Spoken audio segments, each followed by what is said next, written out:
Good morning my dear students हम numerical concept के videos देख रहे थे। तो अभी नेक्स्ट ये जो वीडियो है इसमें मैं वही कंटिन्यू करने वाला हूँ अपने कंसेप्ट ऑफ न्यूमेरिकल्स की सीरीज को। तो अगर ये वीडियो आपको समझना चाहते हो तो इससे पहले आपको पिछली वीडियो देखनी होगी। तो अपना जो यूट्यूब चैनल है स्कूल का काल अकेडमी 31BB, तो उसकी ऑफिशियल चैनल पे प्लेलिस्ट 10th फिजिक्स की, उसमें वो आप पिछली वीडियो देख सकते हो। उसके बाद ही ये वीडियो देखना। अब देखो हमने पिछली वीडियो में क्या डिस्कस किया था कि सीरीज कॉम्बिनेशन में करंट सेम रहता है एंड पैरेलल कॉम्बिनेशन में वोल्टेज सेम रहती है। फिर हमने सीरीज कॉम्बिनेशन पे एक न्यूमेरिकल किया था, एक पैरेलल कॉम्बिनेशन पे न्यूमेरिकल किया था, ओम्स लॉ वगैरह लगा के वोल्टेज करंट फाइंड की थी। अब ये थर्ड न्यूमेरिकल देखो, इसमें दोनों ही है, सीरीज कॉम्बिनेशन भी है, पैरेलल कॉम्बिनेशन भी है और बैटरी लगी हुई है। इसमें ये सर्किट हमको गिवन है, क्या पूछा हुआ, इक्विवेलेंट रेसिस्टेंट फाइंड करो पहला। तो सेकंड, इस पूरे सर्किट में आई करंट जो फ्लो है उसकी वैल्यू फाइंड करो। थर्ड, वोल्टेज अक्रॉस R1, मतलब ये जो R1 रेसिस्टेंस है उसके अक्रॉस वोल्टेज फाइंड करो। फोर्थ है R2, ये जो R2 रेसिस्टेंस है 8 ओम का, इसके अक्रॉस वोल्टेज फाइंड करो। और इसके बाद करंट थ्रू R2, मतलब इसमें से कितना करंट पास हो रहा है, और करंट करंट थ्रू R3, इसमें से कितना करंट पास हो रहा है, ये फाइंड करना है। तो कैसे फाइंड करना है, सबसे पहले इसको सॉल्व करते हैं। इक्विवेलेंट रेसिस्टेंस, देखो इसको कैसे सॉल्व करोगे, मतलब सर्किट में रेसिस्टेंसेस कितने लगे हैं, R1 R2 R3, इसका इक्विवेलेंट रेसिस्टेंस हमको फाइंड करना है। साफ पता लग रहा है कि ये R2 and R3 parallel combination में, और इन दोनों के सीरीज में R1 है। तो सबसे पहले जो पैरेलल कॉम्बिनेशन आपको दिख रहा है इसको सॉल्व कर लो। R2 8 ओम, R3 भी 8 ओम है, तो पैरेलल कॉम्बिनेशन वाला फॉर्मूला लगा लो। ये मैंने लगा दिया, ठीक है। ये फॉर्मूला होता है, यहाँ पे R1 का पहले रेसिस्टेंस का काम कौन कर रहा है, 8 ओम, दूसरे रेसिस्टेंस का काम कौन कर रहा है, ये भी 8 ओम। वैल्यू पुट कर दी, वैल्यू पुट करके एलसीएम वगैरह लेके सॉल्व करोगे तो R की वैल्यू आ गई 4 ओम।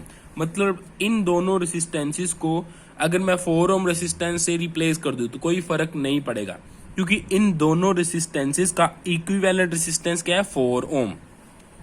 तो हमारा जो सर्किट है वो सिंप्लीफाई होके क्या बन गया, 2 ओम और 4 ओम।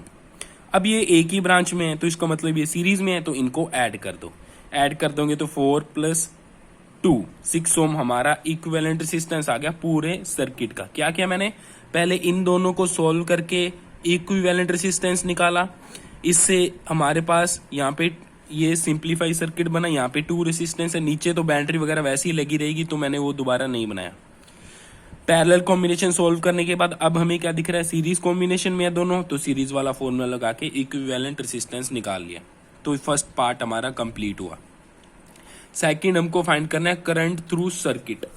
अब पूरे सर्किट में कितना करंट फ्लो हो रहा है वो फाइंड करना है। तो पूरे सर्किट पे ओम्स लॉ लगा दो। ओम्स लॉ क्या होता है, V = IR। पूरे सर्किट में वोल्टेज कितनी है, 12 वोल्ट की बैटरी लगी है तो 12, ठीक है। आई निकालना है, आई का मैंने फॉर्मूला निकाल लिया, V/R। V की वैल्यू कितनी है, 12। R पूरे सर्किट का रेसिस्टेंस, वो क्या है, इक्विवेलेंट रेसिस्टेंस, वो हमने फाइंड कर लिया 6 ओम, वो वैल्यू यहाँ पे पुट कर दी, 12/6। तो आई की वैल्यू आ गई 2 एम्पियर्स। तो ये हमारे पास आ गया पूरे सर्किट में कितना करंट फ्लो हो रहा है, वो है 6 एम्पियर। थर्ड आ जो वोल्टेज अक्रॉस R1, मतलब ये जो R1 रेसिस्टेंस है इसके अक्रॉस कितना वोल्टेज ड्रॉप है, पोटेंशियल डिफरेंस कितना है, वोल्टेज कितनी है, ये फाइंड करना है हमको। कैसे फाइंड करेंगे, सिर्फ R1 के अक्रॉस वोल्टेज निकालनी है ना, तो R1 के अक्रॉस ही ओम्स लॉ लगा दो। वो क्या है, V = IR। तो R1 के लिए लिख दिया मैंने V1 = I1 R1, Ohm's law ही लिखा है। हमें V1 फाइंड करना है, R1 की वैल्यू हमको पता है कितनी है, 2 ओम, लेकिन इसमें से करंट कितना फ्लो हो रहा है, वो कितना होगा, देखो पूरे सर्किट में I करंट फ्लो हो रहा है, ये I करंट फ्लो हो रहा है, I करंट फ्लो हो रहा है, I करंट फ्लो हो रहा है, यहाँ से भी कितना करंट फ्लो होगा, I ही करंट फ्लो होगा, क्योंकि ब्रांच ही एक है। लेकिन यहाँ पे स्प्लिट हो जाएगा, यहाँ पे 2 पार्ट्स में डिवाइड हो जाएगा, लेकिन अभी हम सिर्फ इसके साथ डील कर रहे हैं। तो इसमें से I करंट ही फ्लो हो रहा है, तो करंट की वैल्यू तो हमने पहले फाइंड कर रखी है, तो इसका मतलब I की वैल्यू हमारे पास है, वो कितनी है, 2 एम्पियर। और यहाँ पे रेसिस्टेंस कितने 2 ओम, वो भी हमारे पास है, तो ओम्स लॉ में हम वैल्यू रख सकते हैं। R1 रेसिस्टेंस की वैल्यू है, R1 में से कितना करंट पास हो रहा है वो I के इक्वल ही है, तो 2 इंटू 2 4 वोल्ट, ये हमारे पास वोल्टेज अक्रॉस R1 इसकी वैल्यू आ गई। सेकंड हमको क्या फाइंड करना, वोल्टेज अक्रॉस R2। देखो ये थोड़ा सा टेक्निकल है, इसको ध्यान से देखना, ये थोड़ा सा ध्यान से सुनना, फिर ये समझ आएगा। हमको क्या फाइंड करना, वोल्टेज अक्रॉस R2। R1 तो फाइंड कर लिया, अब हमको फाइंड करना वोल्टेज अक्रॉस R2।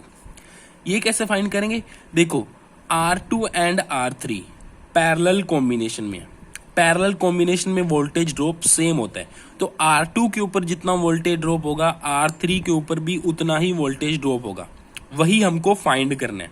तो क्या करो, इसकी जगह पे इक्विवेलेंट रेसिस्टेंस जो इसका आया था वो पुट कर दो। वो कितना आया था, इसको सॉल्व किया था तो 4 ओम आया था। तो सिंप्लीफाई कर लो सर्किट को, क्योंकि दोनों रेसिस्टेंसेस पे वोल्टेज ड्रॉप तो सेम ही रहना है, तो इक्विवेलेंट से रिप्लेस कर सकते हैं। तो ये वाला सर्किट ऐसे मैंने रिप्लेस कर दिया, इसको सिंप्लीफाई कर लिया। 12 वोल्ट की बैटरी लगी थी, इन दोनों की जगह पे इसका इक्विवेलेंट रेसिस्टेंस, इन दोनों का इक्विवेलेंट रेसिस्टेंस मैंने पुट कर दिया 4 ओम, 2 ओम तो यहाँ पे पड़ा ही है। अब आपको क्या फाइंड करना है, 8 ओम के क्रॉस कितना वोल्टेज ड्रॉप है, उसकी जगह पे क्या आ गया 4 ओम, तो 4 ओम के ऊपर जो वोल्टेज ड्रॉप होगा वही दोनों 8 ओम के ऊपर वोल्टेज ड्रॉप होगा, क्योंकि इन्हीं से तो ये बना है। तो अब क्या करो, सिर्फ इसके ऊपर ओम्स लॉ लगा दो 4 ओम पे।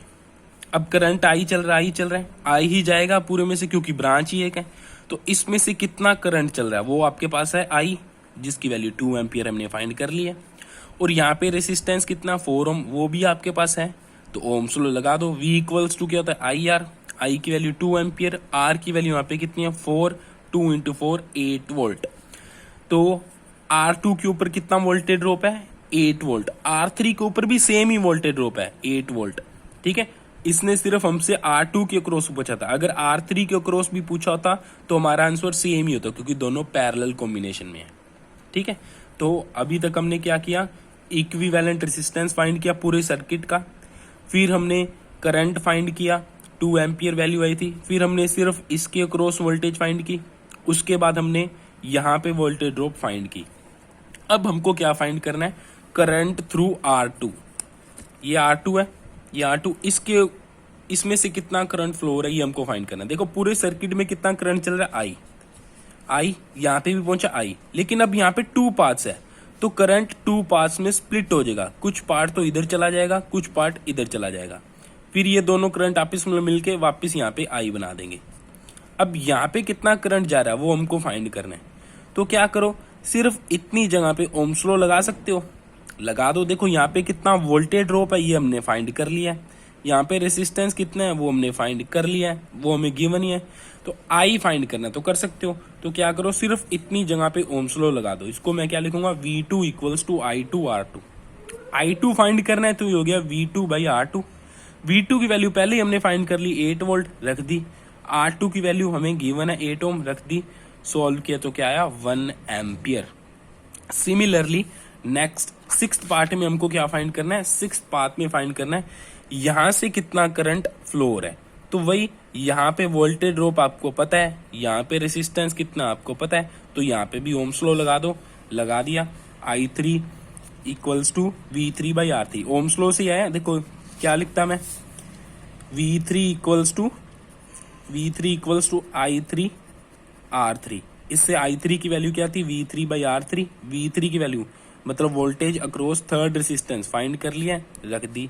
ये वैल्यू गिवन है, रख दी। इस पे भी क्या आया 1 एम्पियर, तो ये हमारा आंसर आ गया।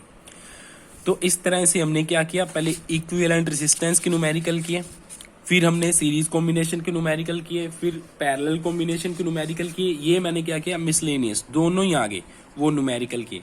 तो ये इसके कंसेप्ट है। अब आपको क्या करना है, सॉल्व्ड एग्जांपल्स हैं जो इससे रिलेटेड वो करने हैं, इन टेक्स्ट क्वेश्चन है फिर उसको सॉल्व करना है, और लास्ट में जो एक्सरसाइज क्वेश्चन है उसकी प्रैक्टिस करनी है आपको। ठीक है, सभी न्यूमेरिकल्स की प्रैक्टिस करोगे, जितनी ज्यादा प्रैक्टिस करोगे उतना ही ज्यादा बढ़िया होगा, उतना ही आपको ये इजी लगने लग जाएगा। अब देखो नेक्स्ट, ये न्यूमेरिकल देखो, इसमें क्या कह रहा है कि कोई वायर है उसकी लेंथ है L। ठीक है, 1 मिनट, ये पेज थोड़ा उड़ रहा है, इसको मैं सेट कर लूँ थोड़ा। हाँ जी, अब देखो देखो क्या बोल रहा है कि कोई वायर है, क्वेश्चन ध्यान से सुना, कोई वायर है, उसकी लेंथ है L। हमने क्या किया, उसकी लेंथ को L से 2L कर दिया, मतलब डबल कर दिया, और ऐसे डबल किया कि दूसरे पैरामीटर्स चेंज नहीं हुए, मतलब एरिया, थिकनेस वायर की जितनी पहले थी उतनी ही रही। तो बताओ रेसिस्टेंस पे क्या इफेक्ट पड़ेगा, रेसिस्टिविटी पे क्या इफेक्ट पड़ेगा। देखो हमने पढ़ा हुआ है resistance is directly proportional to L, length के प्रोपोर्शनल होता है, थ्योरी पार्ट में पढ़ा हुआ है हमने। अगर लेंथ को डबल कर दोगे तो रेसिस्टेंस भी क्या हो जाएगा, डबल, तो रेसिस्टेंस विल बिकम डबल। ये हमारा फर्स्ट पार्ट का आंसर हो गया। अब रेसिस्टिविटी पे क्या फर्क पड़ेगा, देखो मैंने आपको बताया था रेसिस्टिविटी लेंथ पे एंड एरिया पे डिपेंड नहीं करती, वो सिर्फ टेम्परेचर पे एंड नेचर ऑफ वायर पे डिपेंड करती है। अभी हमने लेंथ डबल कर दी, लेकिन नेचर ऑफ वायर तो चेंज नहीं हुआ, ना ही टेम्परेचर चेंज हुआ। मतलब अगर वायर कॉपर की थी तो अब भी कॉपर की है, नेचर चेंज नहीं की हमने मटेरियल की, और टेम्परेचर जितना पहले था वो भी अब उतना ही है। तो इसका मतलब रेसिस्टिविटी चेंज नहीं होगी, चाहे लेंथ को डबल कर दो चाहे ट्रिपल कर दो, चाहे एरिया को डबल कर दो चाहे ट्रिपल कर दो, तो resistivity will not change. Next numerical देखो, नेक्स्ट न्यूमेरिकल ये थोड़ा सा इससे हटके है। इसमें क्या कह रहा है, लेंथ को 3 टाइम्स कर दो। अब इसमें ये गिवन नहीं है कि दूसरे पैरामीटर्स चेंज हो गए कि नहीं हो गए, तो हम ये मान के चलेंगे एरिया भी चेंज होगा, क्योंकि ये क्या कह रहा है, कोई वायर है उसकी लेंथ L है, उसको 3L कर दो, स्ट्रेच करके उसको 3L कर दो। अगर आप वायर को स्ट्रेच करोगे तो वायर पतली होगी, पतली भी होगी ना वायर, इसका मतलब उसका एरिया कम होता जाएगा। तो इसलिए मैंने लिख दिया अगर मैं वायर की लेंथ को 3 टाइम्स इंक्रीज करूंगा तो उसका एरिया 3 टाइम्स डिक्रीज कर देगा। तो लेंथ तो 3 टाइम्स बढ़ गई, एरिया उसका 1/3 ही रह गया। अब इन दोनों को ध्यान रख के हमको रेसिस्टेंस एंड रेसिस्टिविटी बतानी होगी। रेसिस्टिविटी पे तो कोई फर्क पड़ेगा ही नहीं, क्योंकि लेंथ एरिया से इंडिपेंडेंट होती है। देखो अब क्योंकि यहाँ पे लेंथ भी चेंज हो रही है, एरिया भी चेंज हो रहा है, तो हमको दोनों के दोनों पैरामीटर्स लेने पड़ेंगे। ये क्या था, पहला हमने पढ़ा था resistance is directly proportional to length and resistance is inversely proportional to area. मतलब लेंथ बढ़ेगी तो रेसिस्टेंस बढ़ेगा, और एरिया अगर घटेगा तो रेसिस्टेंस बढ़ेगा, क्योंकि रेसिप्रोकल है ना, उल्टा चलेगा। तो अभी हमने क्या बोला कि लेंथ को 3 टाइम्स बढ़ा दो। अगर लेंथ 3 टाइम्स बढ़ेगी तो रेसिस्टेंस कितना बढ़ जाएगा, फिर 3 टाइम्स बढ़ जाएगा ना। और एरिया इससे क्या होगा, एरिया 1/3 रह गया। अगर एरिया को आप 1/3 कर दोगे तो रेसिस्टेंस 3 टाइम्स बढ़ जाएगा। ठीक है, तो टोटल इंक्रीमेंट कितना आ गया, 3 × 3 9 टाइम्स। तो रेसिस्टेंस क्या बन जाएगा टोटल, अगर रेसिस्टेंस पहले R था तो अब बन जाएगा 9R। दोबारा सुन लो, मैंने क्या किया, कोई वायर थी उसको स्ट्रेच किया तो उसकी लेंथ तो 3 टाइम्स बन गई, लेकिन एरिया घट गया। पिछले वाले क्वेश्चन में मैंने बोला था कि पैरामीटर चेंज नहीं हो रहे हैं, इसमें कुछ भी नहीं बोला, तो पैरामीटर को चेंज मानना पड़ेगा। ठीक है, ये पिछले वाले क्वेश्चन में अपने ऐसे बोल सकते हैं, एक वायर है उसके साथ में कॉपर की आइडेंटिकल वायर साथ में अटैच कर दी तो लेंथ डबल होगी, एरिया पे कोई फर्क नहीं पड़ा। लेकिन यहाँ पे हम वायर को स्ट्रेच कर रहे हैं तो एरिया पे फर्क पड़ेगा। अगर लेंथ 3 टाइम्स बढ़ेगी तो रेसिस्टेंस 3 टाइम्स बढ़ जाएगा, क्योंकि अब एरिया भी कम हो रहा है तो एरिया वाले पैरामीटर को भी देखना पड़ेगा। अगर एरिया 3 टाइम्स डिक्रीज करेगा तो रेसिस्टेंस 3 टाइम्स इंक्रीज करेगा, क्योंकि रेसिस्टेंस एरिया के उल्टा चलेगा, तो 3 टाइम्स इसके कारण बढ़ जाएगा। तो नेट इफेक्ट क्या आ गया, 3 × 3 9 टाइम्स। या इस फॉर्मूले से भी देख सकते हो, R is directly proportional to L/A। इसको हटाया तो क्या आता, R इक्वल्स टू L/A। अब न्यू रेसिस्टेंस देखते हैं, न्यू रेसिस्टेंस क्या आएगा, रो L की जगह पे क्या आ जाएगा 3L, और A की जगह पे क्या आ जाएगा A/3। ये 3 ऊपर मल्टीप्लाई में चला जाएगा, ये क्या हो जाएगा 3 × 3 9 रो L/A। पहले रेसिस्टेंस कितना था, रो L/A, अब कितना हो गया 9 रो L/A। तो कितना टाइम इंक्रीज कर गया, 9 टाइम्स। तो ऐसे फॉर्मूले से भी देख सकते हैं, थ्योरेटिकली भी देख सकते हैं। तो इसके बाद हीटिंग इफेक्ट के न्यूमेरिकल हैं, पावर के न्यूमेरिकल है, और वोल्टेज के जो करंट के न्यूमेरिकल है शुरू वाले। तो उन दोनों वीडियोस के मैं आपको यूट्यूब लिंक शेयर करूंगा।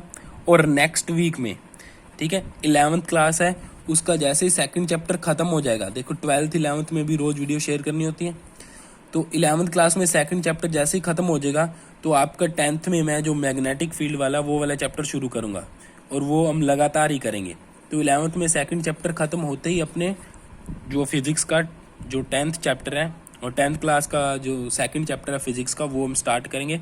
तो मान के चलो कि 7-8 मई को अपने नया चैप्टर शुरू कर देंगे। तब तक आपको क्या करना है, ये न्यूमेरिकल सारे नोट कर लेनी है, इसकी प्रैक्टिस करनी है। फिर मैग्नेटिक फील्ड वाला है वो पूरी थ्योरी वीडियो के थ्रू अपने कवर करेंगे। Okay, have a nice day, keep learning, all the best.